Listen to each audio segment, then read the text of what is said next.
The government of St. Kitts and Nevis is strongly advising nationals to reconsider and, where possible, avoid non-essential travel to several African countries identified as high risk for Ebola virus disease transmission or importation. The advisory was issued jointly by the Ministry of National Security and the Ministry of Health as authorities continue efforts to safeguard public health amid the evolving Ebola outbreak situation in parts of Africa. According to the Ministry of Health, updates from the Africa Center of Disease Control and Prevention and the Nigeria Center for Disease Control and Prevention identified countries including the Democratic Republic of Congo, Uganda, Angola, Kenya, Rwanda, Tanzania, and Nigeria among those considered high risk.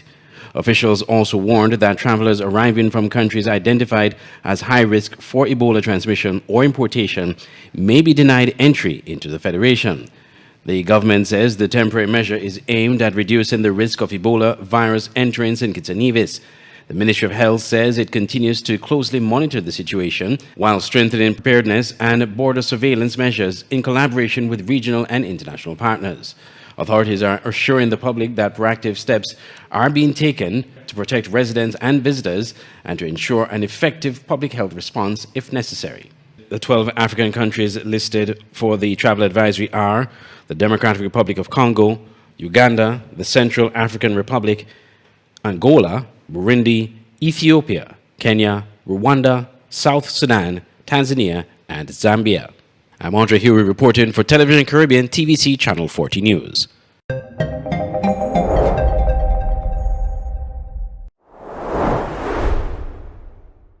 Trump White House turns up the heat on Cuba's communist regime, especially after the indictment of Raul Castro.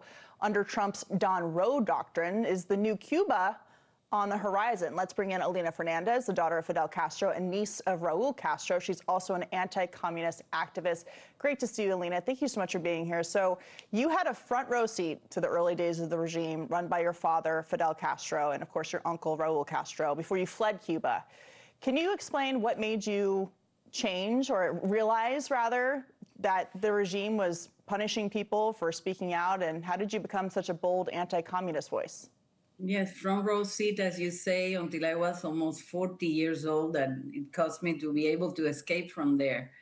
I mean, it's too much of a long story. First, when you're a child, you have the feeling that you're uncomfortable, that something is wrong, and you start to grow from there, from that feeling, that emotion, that what's going around is not right. And do you still have family in Cuba today that you speak to? Do you know what's happening there at this moment with the regime? My family, since I became what they call a traitor of a worm, if you think differently, had me become the enemy. And that's one of the tragedies of the Cubans, that if you don't think alike, you are treated like the enemy. By your own government, yeah. And since the communist takeover of Cuba, you know, President Trump has talked about ending the regime there. There have been a number of American presidents who've tried a mix of sanctions, military operations, normalization towards the regime. None of this has worked to bring freedom to the Cuban people. Even help. They try to help them. Right. Too. What do you think will achieve real change, and what do you think needs to happen? I'm convinced that a dictatorship, a regime like this, gets established with a little help from the outside, and it's the same when it's going to implode. It needs a little push. The circumstance is so delicate. But what do you think at this point? Because you were speaking about negotiating with the regime before in the before segment, and it's very difficult. They are very well established. They've been there for years. They've been playing around. This is the number 14 American president dealing with Cuba, and nothing is changing in there. What is the sense of defending such a state of things? It's amazing. Lives are so miserable. That's a good example, the picture you have there. They don't have electricity, they don't have food, they don't have anything. Children are not going to school. There is nothing to put on the table. Why are you still defending? You see, there are people that are still defending this situation 90 miles away from the richest country in the world. Based on what President Trump has said about Cuba and his different approach to these kinds of regimes around the world, especially when it comes to Venezuela and the capture and arrest of Nicolas Maduro, do you hear anything from him that gives you hope about the future of Cuba? I do trust Marco Rubio's knowledge about the subject, very specific knowledge about the subject. It's the first time that Cubans have hope that something is going to change. We all wish it was going to be through negotiations, but to this point, it doesn't seem that's possible. That's why many points of pressure have been implied, and that's what I assume is their strategy. Mm-hmm. So in terms of what we're seeing here in the United States, we've seen democratic socialist politicians who've been elected to public office introduce anti-capitalist policies, including New York City Mayor Zohran Mamdani. Listen to this from earlier today. When necessary, we will take aggressive legal action to remove negligent owners and property managers. And for buildings that have suffered chronic neglect, we will work to transfer ownership to responsible stewards. When I hear him say we'll work to transfer ownership, my skin crawls. What is your response? Yeah, that's called expropriation, and we had that in Cuba at the beginning of the revolution too. And I hope there are other ways to deal with negligent management and ownership. That's why we live in a democracy and in a state of rights. Mm-hmm. Would you have a warning for people who think that sounds really nice and that, the government should come in and punish those they see as private property holders who aren't doing what they think they should? Well, that's little steps get to bigger steps, and it's dangerous. But we tend not to learn about other people's history. Mm-hmm. Do you think that there'll be change given the recent indictment of Raul Castro in Cuba by the Department of Justice? Do you think that we'll be able to get him back to the United States for trial? Everything is speculation at this point. It's an indictment on a person that is going to be soon 95 years old. So is that doable? It's not. But at least it shows us a step through not impunity for people that have acted like this. Right. People who kill Americans, right? Not only just hurt their own people, but kill Americans as well, no matter how many years have gone by. One final question for you. For years, we've heard rumors that Justin Trudeau, the former Prime Minister of Canada, could be your half-brother. What do you think of that? The only thing I can say is that his mother used to visit the country very often. Well, that may be a tell then. I guess that's a half answer. Yeah. Do you plan to call him and maybe find out? No. I won't do it. If he wants, he's going to be welcome, but I won't. I think he keeps that to himself, and you have to respect that. Yes. All right. Well, Alina Fernandez, wonderful to talk to you. And we, of course, will be watching what happens next in Cuba. Thank you for joining us tonight. Great to see you. Thank you, because I'm really grateful to anyone that speaks about Cuba at this point and in this moment. Thank you. Absolutely. Thank you. See you soon.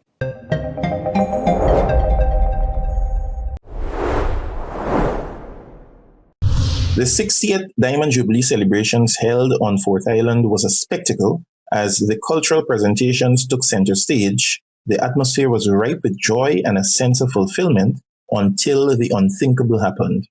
The golden arrowhead could not be hoisted. Bobby Vera, veteran broadcaster who played an integral role in the success of Guyana's 50th independence flag-raising celebrations, was left in shock and expressed disgust as the golden arrowhead could not be hoisted at the stroke of midnight.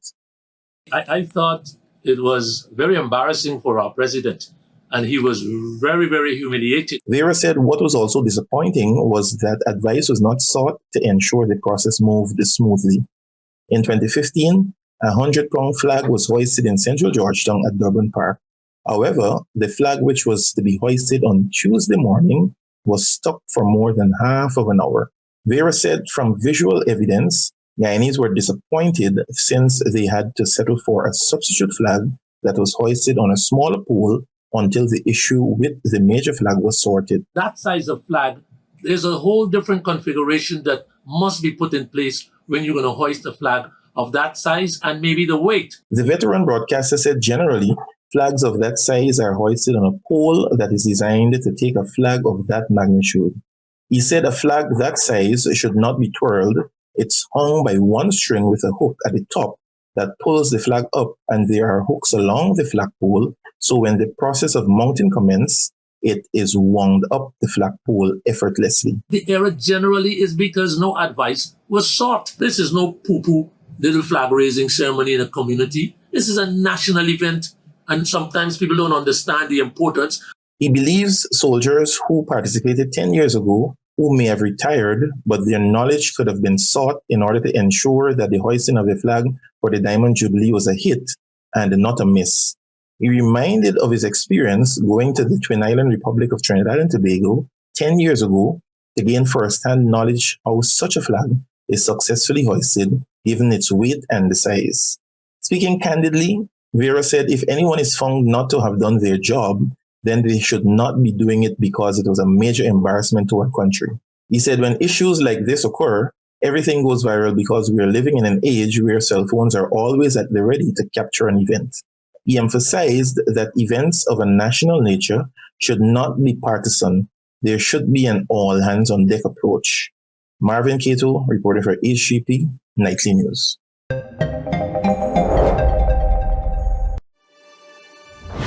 Mommy, you think I could talk to the therapist you work for? Say what now? I feel like you're not the woman I thought you were. Can't you understand that? The way I covered you. The way I believed in you. Nah, what you been up to? You mean since getting out of prison?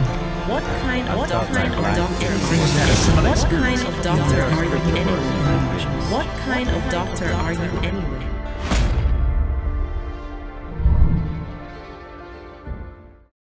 Coming to Caribbean Cinemas St. Kitts, May 30th and 31st at 7 p.m.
Premier music experience returns. Welcome to the 28th edition of the St. Kitts Music Festival, featuring the incredible Kilani, Fantasia, Beres Hammond, Luciano, Soca King Marshall Montano, Soca Sensation Voice, and Vaughn. Dancehall giant Movado, Idonia, and the new wave, Valiant. Also featuring Massacre, Cranium, Taurus Riley, Steel Pulse, Dean Fraser and the Black Soil Band, Shanil Muir, Diani, Rodney Tatat, and Zoo. The legendary New Vibes Band International, Brandon and ASAP Band, Shelly and Signal Band, plus Edwin Yearwood and Crossfire, Lucas HE, and Garlic and the Upper Level Band. June 25th to June 27th, Warner Park Cricket Stadium, St. Kitts. Get your tickets now at stkittsmusicfestival.com. The St. Kitts Music Festival, where music meets paradise.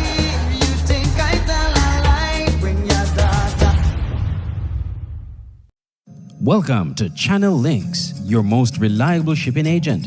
Shopping online sometimes can be challenging, especially when trying to get the best deals from China. But with Channel Links, they make it easy and simple for you, the shopper. With agents working with them for over 20 years, Channel Links offers the best in supplier screening to ensure background checks are done on online merchants, so you know you're shopping with genuine sellers. They handle freight forwarding, no cargo is too big or small for their shipping services, shipping from their warehouses in China directly to your final destination. And get this, they offer door-to-door and port-to-port services as well. So, whether you are ordering from AliExpress, Alibaba, and other Asian shopping sites to cash in on affordable prices at the best quality, shipping from China to the Caribbean, your best and only option is Channel Links, located in St. Martin, with shipments also to St. Kitts and Nevis. For more information, call or WhatsApp 1721-554-4802, 1721-526-4766, 1721-581-6968, or 1721-580-4834. Or email contact_us at channel-lynx.com. Channel Links, your shipping solution. Lace your sneakers, grab a friend, and get ready for Praise Fest 2026, the Federation's premier gospel concert, in collaboration with St. Kitts Music Festival. Join us on the Antioch Baptist Church grounds as we praise with Tehillah Gospel Band, Unique Touch Christian Center Praise, Brent Hoyt, Positive, and Chevel Franklin. Earthen Vessels will start it off with praise and worship. This all goes down June 21st, 2026, starting at 5:30 p.m. on the Antioch Baptist Church grounds. Secure your tickets at Sister Beverly on 4th Street, Westside Service Center, The Cable, Island Flavors, Charlestown, Nevis, or any member of the Antioch Baptist Church. Or you can go online at www.antiochbaptistskn.org. Islander Water Taxis providing $40 round trip from Nevis to St. Kitts. Be first in line for an unforgettable evening.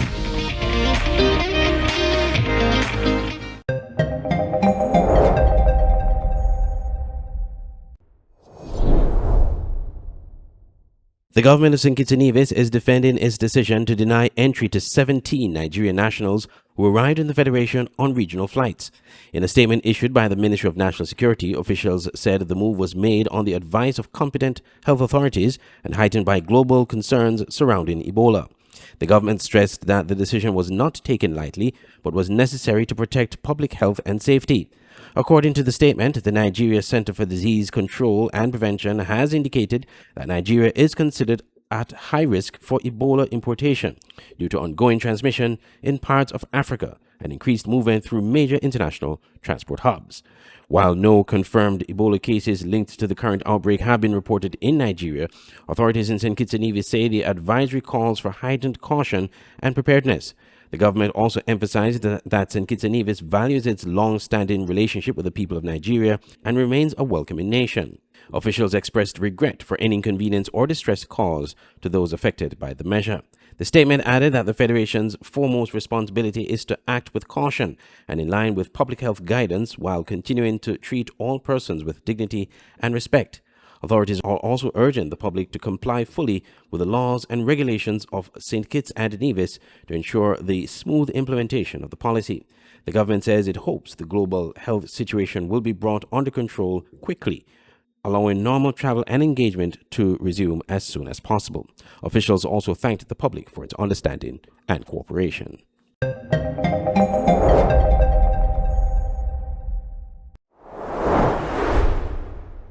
Barbados is no longer taking a backseat to conversations of investment. That's according to Minister of Public and Private Investment in Darware, who stresses that Barbados now wants a seat at the table. We are glad to be able, first of all, to host all of you here, but to give us a chance to see right across government, the private sector, investors, and indeed the environmentalists, what opportunities can come out of this week's session. And we do look forward, therefore, to engaging right across the entire week to make sure that investment, NGOs, and indeed our environmentalists and those involved in innovation, technology would indeed be at the core of all of this. And indeed, when we speak to technology, we don't only speak technology, we also speak people, because we have to bring along people as part of the conversation. President of the Inter-American Development Bank, Ilan Golfanj, says the region has strong advantages in sectors such as energy, resilience, and nature-based solutions. He adds that now is the time for private sector entities to invest in projects across the region. Innovative financing tools as well as smarter approaches to risk allocation are helping to bring more private investment into the region.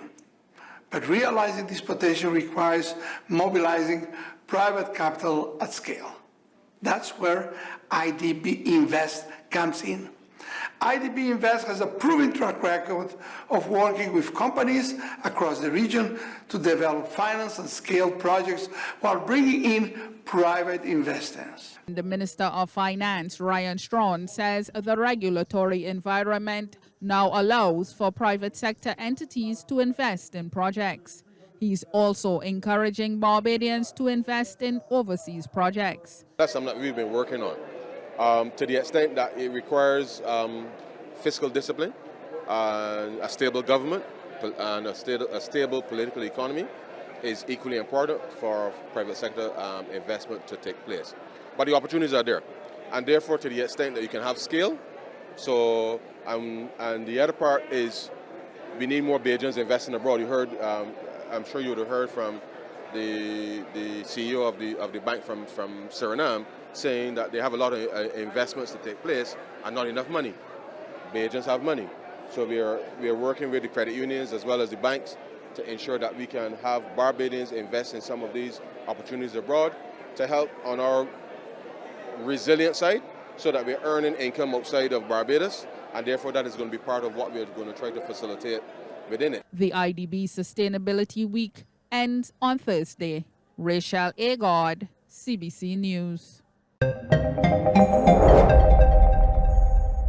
Labour statistician and election predictor Dr. Justin Pear has ranked the political candidates in the most favourable position for the next general elections. Using models built on over 100 years of election data, econometric calculations, and frequent surveys, Pear's firm has accurately predicted 26 out of 27 elections worldwide and 16 out of 17 in the Caribbean, a record of 95% accuracy.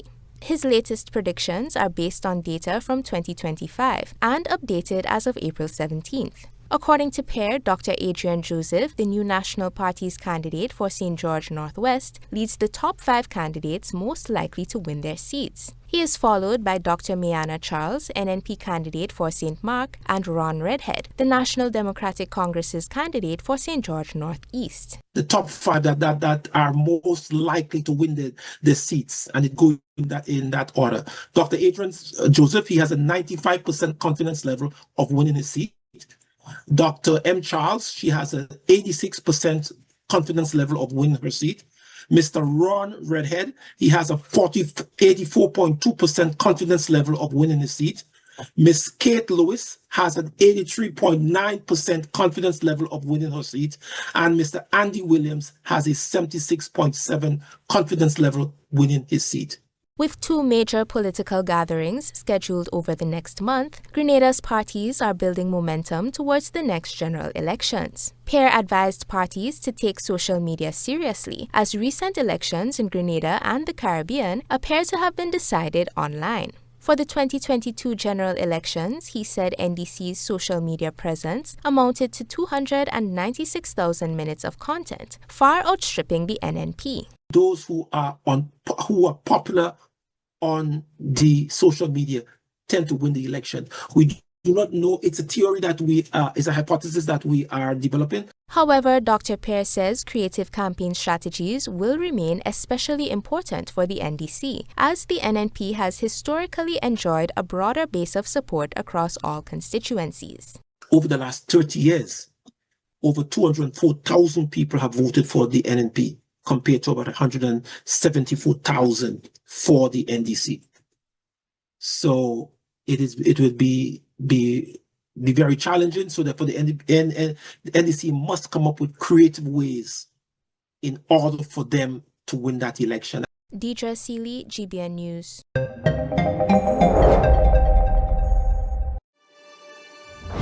Mommy, you You think I could talk to the therapist you work for?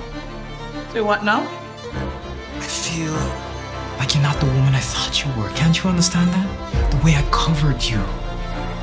The way I believed in you. What you been up to? You mean since getting out of prison? What kind of doctor are you anyway? What kind of doctor are you anyway?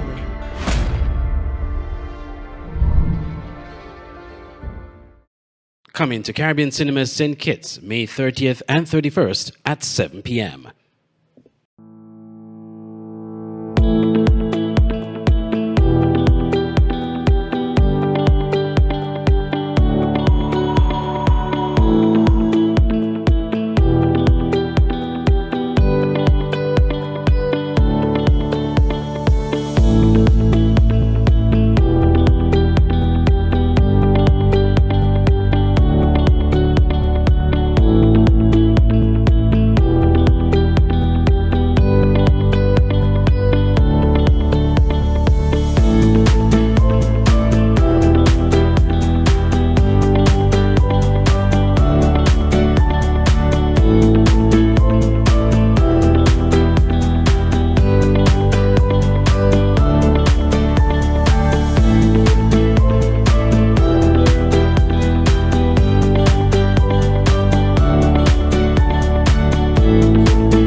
Premier music experience returns.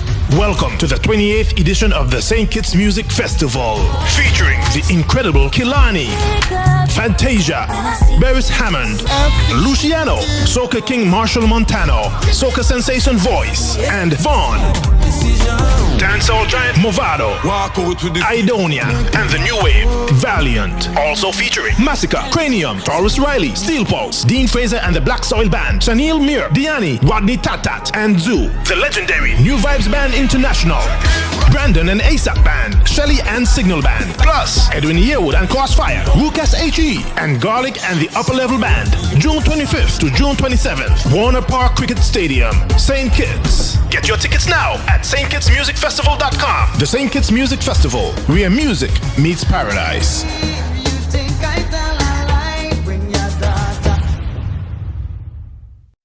Welcome to Channel Links, your most reliable shipping agent. Shopping online sometimes can be challenging, especially when trying to get the best deals from China. But with Channel Links, they make it easy and simple for you, the shopper. With agents working with them for over 20 years, Channel Links offers the best in supplier screening to ensure background checks are done on online merchants, so you know you're shopping with genuine sellers. They handle freight forwarding. No cargo is too big or small for their shipping services, shipping from their warehouses in China directly to your final destination. And get this, they offer door-to-door and port-to-port services as well. So, whether you are ordering from AliExpress, Alibaba, and other Asian shopping sites to cash in on affordable prices at the best quality, shipping from China to the Caribbean, your best and only option is Channel Links, located in St. Martin, with shipments also to St. Kitts and Nevis. For more information, call or WhatsApp 1721-554-4802, 1721-526-4766, 1721-581-6968, or 1721-580-4834. Or email contact_us at channel-lynx.com. Channel Links, your shipping solution. Lace your sneakers, grab a friend, and get ready for Praise Fest 2026, the Federation's premier gospel concert, in collaboration with St. Kitts Music Festival. Join us on the Antioch Baptist Church grounds as we praise with Tehillah Gospel Band, Unique Touch Christian Center Praise, Brent Hoyt, Positive, and Chevel Franklin.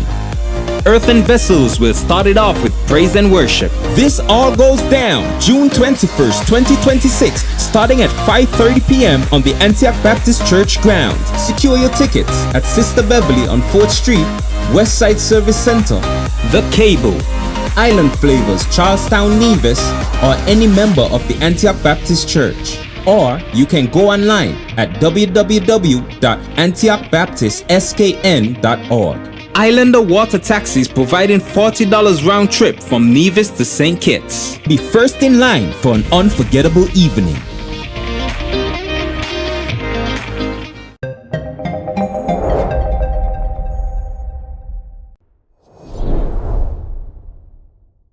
Nevis's Premier Mark Brantley disclosed the federal government wrote to the Nevis Island administration referencing some concerns over the proposed destiny development on the southern side of Nevis. Premier Brantley said the correspondence referenced concerns raised by the committee established to review the development, which could become the first development implemented under the Special Sustainability Zone legislation. According to the Premier, some of the concerns raised by the committee were outside the scope of the committee's responsibility, saying most were matters that fell directly in the constitutional authority of the Nevis Island administration. Commenting on the matter during his May 26 press conference in Charlestown, Nevis, Premier Brantley explained the NIA's disagreement with concerns raised by the committee, saying some of the concerns raised were clearly contrived. And some of those concerns we thought were, how should I put it, unfortunate. And I use that word because one of the concerns, for example, they said that this community will be, and I'm paraphrasing, a community of wealthy individuals, and that will create a sort of Nevis where you have some haves and have-nots. And I thought, well, that's an interesting observation to make, because I don't know if you all know, but there's a place in St. Kitts called Frigate Bay. There's a place in St. Kitts called Kittitian Hill. There's a place in St. Kitts called Christophe Harbour. I wonder how many Kittitians live in Christophe Harbour. Well, how come this have and have not story just coming up now as an objection to destiny?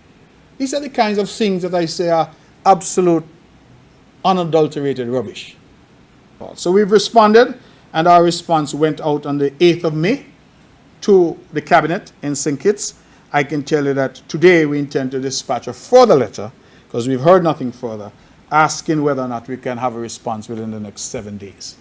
The reason I say that is because we would have sent this document with our position to the federal government on the 23rd of December. The Prime Minister has said that he doesn't recognize that he got it until sometime in January. But that aside for the moment, if we count from the 23rd of December, January, February, March, April, May, it's been 5 months since this project has been over there in St. Kitts. We got that project proposal in August, if I recall, in Nevis. And August, September, October, November, December, within 4 months, we had had a number of town hall meetings, number of public consultations, and advanced the position. It's been 5 months now that that project is sitting down in St. Kitts. And we still don't have an answer. So we are now going to say to St. Kitts, please, can we have an answer within the next week so that we can know what we're doing, because this has commercial implications, and certainly this impacts the economy of the island of Nevis and the wider federation. Prime Minister Dr. Terence Drew did explain at one of his roundtable sessions with the news media that the committee was there to advise and to ensure that there were no constitutional risks or encroachments. The proposal submitted to the federal government came after several weeks of consultations with a wide cross-section of citizens and residents living on Nevis, with alterations taking place on the original proposal that was submitted to the NIA. Glenn Barth reporting for Television Caribbean, TVC Channel 40.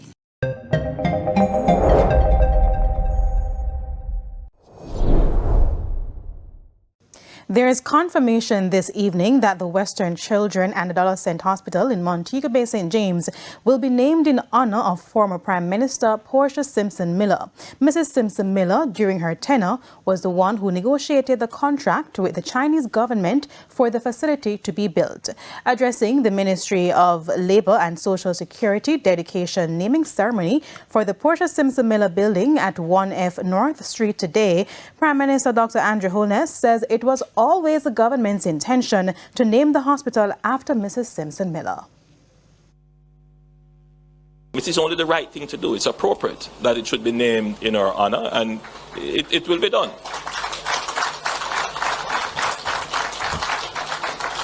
You know, we were just waiting until the hospital was finished and ready, which would have been the appropriate time to say that, but it is what it is.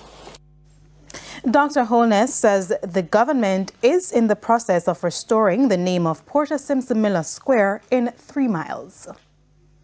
And I just want to assure the members of her constituency, which adjoins my constituency, that it was never the intention to eliminate Portia Simpson Miller Square.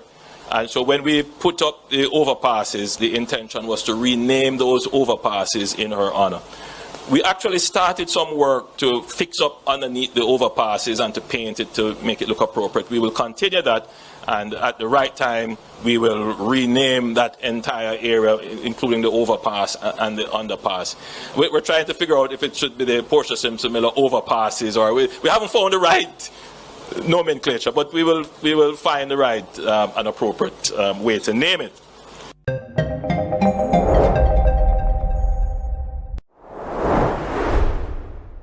The Davis-led administration officially holding its first full cabinet meeting since being sworn back into office as government moves to set the tone for its new term in Parliament ahead of tomorrow's budget communication. PLP Chairman and Minister of Foreign Affairs Fred Mitchell says the administration is now focused on transforming campaign promises into policy. Our Matthew Martinborough has more in tonight's top story.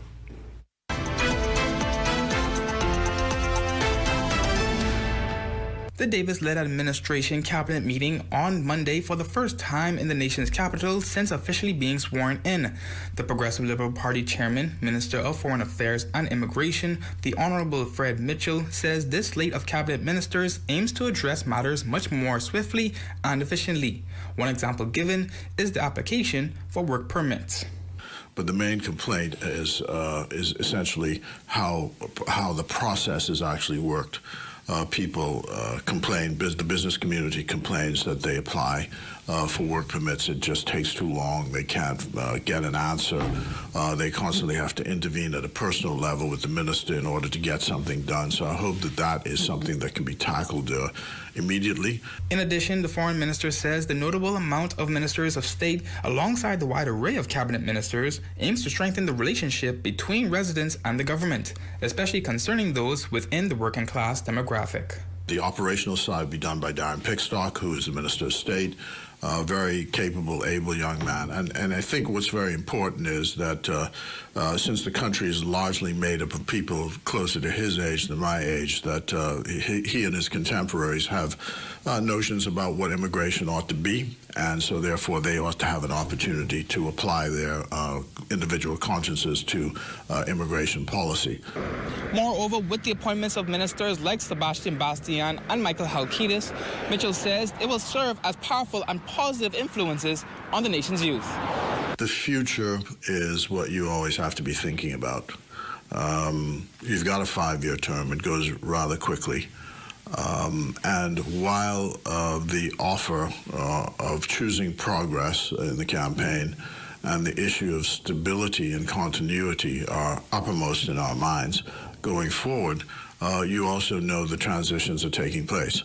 For the Bahamas Tonight, the Northern Edition, I'm Matthew Martinborough.